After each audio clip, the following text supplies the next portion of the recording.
अस्सलाम वालेकुम, मैं हूं दिल इम्तियाज़ और आप देख रहे हैं तख्ती ऑनलाइन। अमूमन हम एक ही किस्म की टेक्नोलॉजीज़ को पढ़ते रहते हैं और मुस्तकबिल में जो टेक्नोलॉजीज़ हमारी तरफ आ रही हैं अपने बच्चों को उनसे रोशनास नहीं करवाते। एक ऐसी ही टेक्नोलॉजी जो कि अब उभरती हुई टेक्नोलॉजी है, उसकी तरफ मैं आपकी तवज्जो मबजूल कराना चाहूँगा। ये टेक्नोलॉजी, इसका नाम है बायोमिमिक्री और इसका मतलब ये है कि हम जो चीज़ें कुदरत में हैं उनको देखें, उनसे सीखें और उनसे अपनी टेक्नोलॉजी का खासा लें। मैं आपको ये भी बताता चलूँ कि कुदरत जब कोई चीज़ डिज़ाइन करती है तो वो क्लोज लूप में उस चीज़ को डिज़ाइन करती है, और हम जब कोई चीज़ डिज़ाइन करते हैं तो उसका मतलब ये है कि हमने इंडस्ट्रियलाइजेशन की और कार्बन डाइऑक्साइड ज़मीन के एटमॉस्फेयर में छोड़ना शुरू कर दिया। अब जो इजाफी कार्बन डाइऑक्साइड ज़मीन की एटमॉस्फेयर में गई वो क्लोज लूप में नहीं आई, उसका क्या सद्दे बाब होगा, उसको कैसे इस्तेमाल करेंगे, ये हमने नहीं सोचा। तो हमारी टेक्नोलॉजी अभी बहुत ज़्यादा इमेच्योर है क्योंकि वो क्लोज लूप नहीं है। इसका मतलब ये है कि वो मुख्तलिफ़ किस्म की स्पीशीज़ को, मुख्तलिफ़ किस्म के इकोसिस्टम्स को सपोर्ट नहीं करते। तो जब भी हम नई टेक्नोलॉजी बनाते हैं तो उसका इम्पैक्ट और स्पीशीज़ पर और हमारे ऊपर आना शुरू हो जाता है। अब हमें इको फ्रेंडली ऐसी टेक्नोलॉजी मुस्तकबिल में बनानी होगी जो कि मैं बार बार क्लोज लूप का बात कर रहा हूँ, वो इस पूरी सीरीज़ में आपको बताऊंगा भी कि क्लोज लूप का मतलब क्या होता है, जिसका कोई साइड इफ़ेक्ट ना हो, जिसका किसी किस्म का इम्पैक्ट हमारी ज़मीन पर ना हो, और नेचर इस किस्म की ही टेक्नोलॉजीज़ बनाती है। चलें चलते हैं हम तितली की तरफ। तितली अमूमन आपने देखा होगा नीले रंग की होती, लेकिन क्या आप जानते हैं कि तितली में किसी किस्म का नीला रंग नहीं होता। तितली के परों को अगर जूम करके देखा जाए तो वहां पर ऐसा स्ट्रक्चर मिलता है जो कि नीले रंग को रिफ्लेक्ट करता है, और इसलिए तितली, परिंदे, मोर, ये सारी चीज़ें हमें नीले रंग की नज़र आती हैं। ये नीले रंग की बज़ाहिर होती नहीं है, लेकिन जब इंसान नीला रंग बनाता है तो वो केमिकल्स का इस्तेमाल करता है, और वो ऐसे केमिकल्स का इस्तेमाल करता है जो कि जहरीले होते हैं, पॉइजनस होते हैं। और जब हम ये पेंट करते हैं तो उसके इफ़ेक्ट्स आना शुरू हो जाते हैं। अगर आप पेंट कहीं किया हो तो उस कमरे में आप कुछ देर के बाद जाएं तो आपको एहसास होना शुरू हो जाता है कि यहाँ पर रहना ज़्यादा देर पॉसिबल नहीं है। इसलिए हमें अब सीखने की ज़रूरत है कि जब कुदरत में पिगमेंट्स के ज़रिए नीला रंग बनाया जाता है या और रंग बनाए जाते हैं, स्ट्रक्चरल करैक्टरिस्टिक्स की वजह से नीले रंग या कलर जनरेट किया जाता है, तो फिर हम अपनी टेक्नोलॉजी में वैसा क्यों नहीं कर सकते। चलिए मैं आपको एक और एग्जांपल देता हूं बार्क बीटल की। ये भाई साहब 80 किलोमीटर दूर से डिटेक्ट कर लेते हैं कि कहीं आग लगी हुई है, क्योंकि इन्होंने जले हुए दरख्तों के अंदर जाकर अंडे देने होते हैं। तो इसलिए इनकी बॉडी में छोटी छोटी वाटर पॉकेट्स होती हैं जो कि सामने नहीं, लेफ्ट पे नहीं, कहीं भी आग लगी हो तो ये डिटेक्ट कर लेते हैं और ये उस तरफ को मूव करना शुरू कर देते हैं। लेकिन स्मोक डिटेक्टर और फायर डिटेक्टर तो बहुत नई टेक्नोलॉजी है, और उनको भी इवन कैमरे जो दूर दूर से आग को पकड़ सकते हैं उनको भी लाइन ऑफ साइट चाहिए, यानी वो उस तरफ देख रहे होंगे जिस तरफ आग लगी है तो डिटेक्ट कर सकेंगे, अदरवाइज नहीं कर सकेंगे। लेकिन ये 80 किलोमीटर दूर से किसी तरफ भी, इनकी पिछली तरफ भी आग लगी होगी तो ये निकल जाएंगे, और 10,000 टाइम ज़्यादा बेटर हैं इस वक्त फायर और स्मोक डिटेक्टर से। मैं आपको एक और प्लांट की तरफ लेके चलता हूँ जिसे क्वीन एंथेरियम कहा जाता है। रेन फॉरेस्ट प्लांट है, और इसकी जो खूबी है वो ये है कि इससे बहुत कम रोशनी चाहिए सरवाइव करने के लिए। इसके जो पत्ते हैं उन पर छोटे छोटे लेंस लगे होते हैं। ये जो लेंस होते हैं ये फोकस करते हैं जो थोड़ी थोड़ी रोशनी आती है क्लोरोप्लास्ट पे, ताकि आगे वो अपना खाना बना सकें और ज़िंदा रह सकें।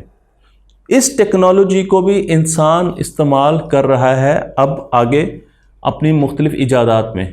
तो हमें ये देखने की ज़रूरत है कि इंडस्ट्रियलाइजेशन की वजह से हमने ऐसी चीज़ें बनाना शुरू कर दी जो कि दूसरी मखलूक़ात के लिए बहुत ज़्यादा, दूसरी स्पीशीज़ के लिए बहुत ज़्यादा नुकसानदेह है। मैं आपकी मुलाकात कराता हूँ एक आर्किटेक्ट से जिनका नाम है माइकल पैलन। माइकल पैलन ब्रिटिश हैं, और बहुत बड़ी बड़ी बिल्डिंग्स बना रहे हैं, फ्यूचरिस्टिक किस्म की बिल्डिंग्स बना रहे हैं, क्योंकि ये एक इनोवेटर भी हैं और आर्किटेक्ट भी हैं। और इन्होंने रिसेंटली बहुत सी किताबें भी लिखी हैं और टॉक्स भी दी हैं। इनका ये ख्याल है कि हमें हर चीज़ नेचर से सीखनी चाहिए और उस तरीके से डिज़ाइन करनी चाहिए। तो मैं यहाँ पर आपको इनके एक ऑफिस का डिज़ाइन दिखा रहा हूँ, जो कि बिल्कुल ऐसे ही है जैसे पत्ते में छोटी छोटी ब्रांचेस ट्रेवल करती हैं। और ये कहते हैं कि हमने जब इस स्ट्रक्चर को देखा तो हमें पता चला कि ये बहुत अच्छा स्ट्रक्चर है, काफ़ी ज़्यादा बुनियादों पर ये बात कही गई।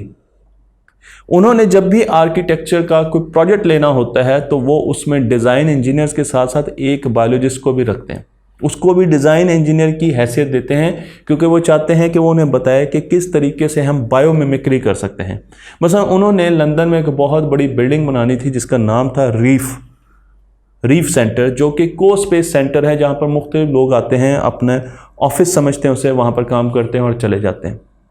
उस बिल्डिंग में जो रोशनी थी वो ख्याल ये किया गया कि कम से कम आर्टिफिशियल रोशनी लगाई जाए, क्योंकि जब आप आर्टिफिशियल रोशनी लगाते हैं तो आपको बिजली चाहिए, जब आप बिजली प्रोड्यूस करते हैं तो फिर आपको कार्बन इम्पैक्ट आपका आ जाता है, और इस वजह से हम डे लाइट का ज़्यादा इस्तेमाल करना चाहते थे। अब डे लाइट का इस्तेमाल कैसे ज़्यादा करें, उसके लिए फिर हम गए एक ऑर्गेनिज्म की तरफ जिसे स्पूक फिश कहा जाता है, जो कि समंदर में गहराई में रहती है, लेकिन वो बहुत थोड़ी लाइट से भी अपना काम चला लेती है। और उसकी वजह यह है कि उसकी आंखों में एक स्पेशलाइज्ड मिरर लगा होता है, जो कि थोड़ी रोशनी को भी पीछे रेटिना पे फोकस कर देती है और वो देख सकती है।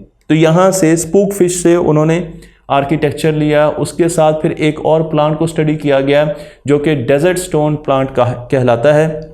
मैं आपको यहाँ पर इसकी तस्वीर भी दिखा रहा हूँ। इसका ज़्यादा हिस्सा ज़मीन के अंदर होता है, इसका फूल आपको बाहर नज़र आ रहा है, लेकिन ज़्यादा हिस्सा ज़मीन के अंदर होता है। तो भाई अब वहाँ तक कैसे धूप जाएगी ताकि वो अपना खाना बना सके, फोटोसिंथेसिस कर सके। इस पर बहुत ज़्यादा रिसर्च हुई कि किस तरीके से रोशनी की डिस्ट्रीब्यूशन होती है, रोशनी किस तरीके से अंदर पहुँचती है, इससे बहुत ज़्यादा काम लिया गया। और फिर एक स्टार फिश की तरफ आपको लेके चलता हूँ जिसे ब्रिटल स्टार कहा जाता है। ये स्टार फिश, इसकी खासियत ये है कि ये समंदर की सतह के भी नीचे रहती है, 500 मीटर नीचे तक ये जा सकती है, रह सकती है। लेकिन अब इसने सर्वाइव भी करना है और इसने ये भी देखना है कि कौन सा शिकारी इसकी तरफ आ रहा है इसको खाने के लिए। तो इसके पास भी ऐसे छोटे छोटे सेल्स होते हैं जो कि फोटो रिसेप्टर्स, जो इसके सेंसर्स होते हैं, उन पर रोशनी, जो थोड़ी रोशनी इनके पास होती है, उसको फोकस कर रहे होते हैं। लेकिन मैं आपको ये बता रहा हूँ, ये मैं आपको उनके फोटो सेल्स भी दिखा रहा हूँ, तो फोटो रिसेप्टर्स भी आपको दिखा रहा हूँ कि किस तरीके से आपको इनकी जिल्द पर फोटो रिसेप्टर्स मिलेंगे।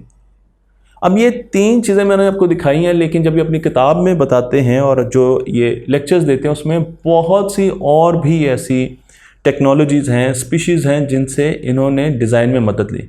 और फिर इन्होंने सोचा कि अब मुझे वो ऑडिटोरियम डिज़ाइन करना चाहिए।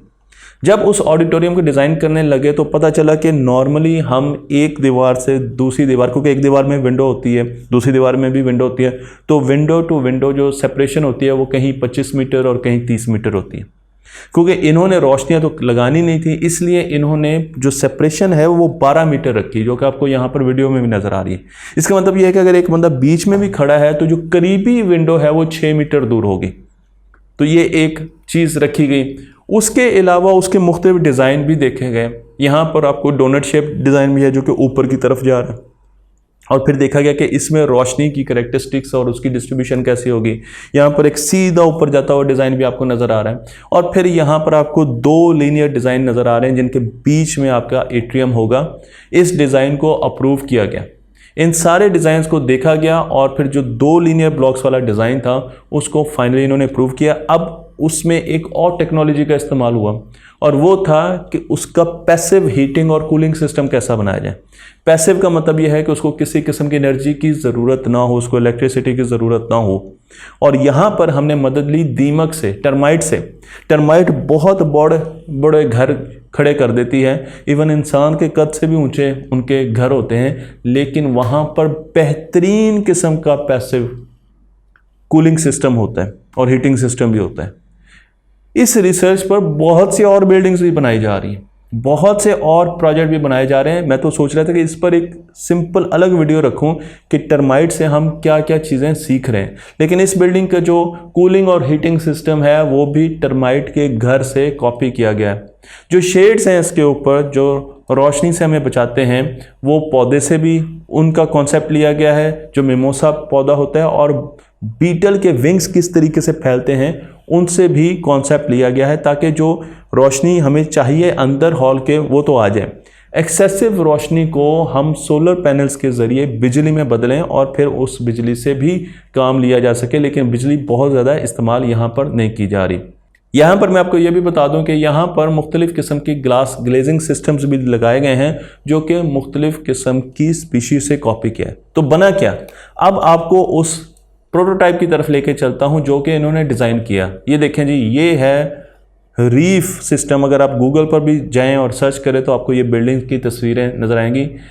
रीफ सेंटर लंदन, और आप देख सकते हैं बीच में एट्रियम है और साइडों पर आपको 2 ब्लॉक्स नज़र आ रहे हैं। और अगर इन ब्लॉक्स को आप वर्टिकली देखें तो आप देख सकते हैं कि ये 5-6 मंजिला बिल्डिंग है, और इसके ऊपर आप गौर से देखें तो आपको शीशे की एक पूरी छत नज़र आ रही है। ये मैं आपको उसका एक और व्यू दिखा रहा हूँ, और ये पूरा का पूरा बिल्डिंग जो है ये इकोसिस्टम फ्रेंडली बिल्डिंग है। इसका मतलब ये कि क्लोज लूप पर बनाई गई है। उसमें अभी और चीज़ें मैंने डिस्कस करनी है, ये तो सिर्फ इसकी मैन्युफैक्चरिंग डिस्कस की, लेकिन क्लोज लूप का क्या मतलब है। इसमें जो लोग खाना खाते हैं वो खाना कहाँ जाता है, इसमें जो अगर कोई बिजली आती है तो वो बिजली की कार्बन डाइऑक्साइड कहाँ पे जाती है, इसमें वेस्ट आते हैं तो वो वेस्ट कहाँ जाते हैं। तो ये पूरा क्लोज लूप सिस्टम है। वो चीज़ें सारी हम बाद में डिस्कस करेंगे, लेकिन आपको यहाँ पर ये नज़र आ रहा है कि किस तरीके से हम सन की रोशनी के साथ अच्छा डिज़ाइन किया हुआ एक बहुत बड़ा को स्पेस मॉल जो कि लंदन में बना है, वो सारा का सारा सिर्फ एक टेक्नोलॉजी के साथ हमने डिज़ाइन किया है जिसे बायोमिमिक्री कहते हैं। यहाँ पर आपको स्पूक फिश से ली हुई टेक्नोलॉजी भी नज़र आ रही है, और बायोमिमिक्री आने वाले दिनों में और ज़्यादा तरक्की करने जा रही है। तो अगर आपके बच्चों को बायोमिमिक्री के बारे में मालूम नहीं है तो उन्हें अभी से बताना शुरू कर दें कि ये भी एक फ़ील्ड है, और फ्यूचर में आप इस फील्ड में भी जा सकते हो। सिर्फ डॉक्टर और इंजीनियर्स ही नहीं बन सकते। मुझे उम्मीद है कि ये वीडियो आपको पसंद आई होगी। तख्ती ऑनलाइन को लाइक कीजिए, शेयर कीजिए, और बायोमिमिक्री की और वीडियोस का इंतजार कीजिए।